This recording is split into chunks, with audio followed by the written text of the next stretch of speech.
बराती के खेला हो, इसे बढ़ल बदन में झमेला हो, बढ़ल बदन में झमेला। पिया कोइले बराती के खेला हो, इसे बढ़ल बदन में झमेला हो। धीरे धीरे बिछी कभी खनिया न उठे दरदिया, बथे कु जगह पे न दो पीस दन तन की हर दिया। बथे कु जगह पे न दो पीस दन तन की हर दिया, पीस दन तन की हर दिया।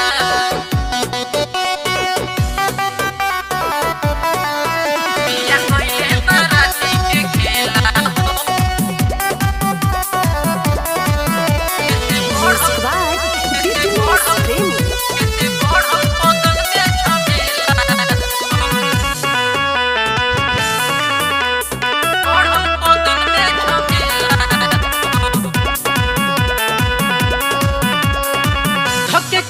पिया राते ममड़ले बाटे पीरा तो छोट जगह पमरले। गतर गतर पिया दर्द भरले, नाजुक देहिया के भरम न जनले, नाजुक देहिया के भरम न जनले। टावर में पिया राते पावर देखवले, मोरी जमनिया में अगिया लगवले। डर के मारी कुछ बोली न बतिया, रहे जो पहिला सुहाग वाली रतिया। डर के मारे टूटे लागल की भइल सरदिया। पथे कु जगह पे न दो पीस दन तन का हर दिया।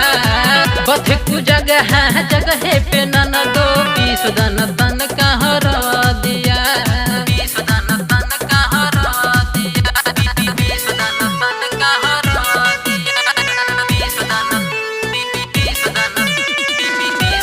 तन का हर दिया। मन जो कोनी नहीं माने अनिल बतिया, पाई के घातरा तो कैलक सतिया। श्री राम कदम भइल निर्दया, मारी के चोट पियावे दूध हर दिया, मारी के चोट पियावे दूध हर दिया।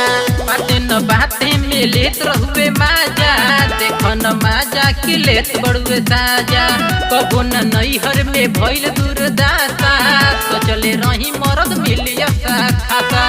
लहुरा देवरवा दीपक उहो न बुझल दरदिया। पथे कु जगह पे न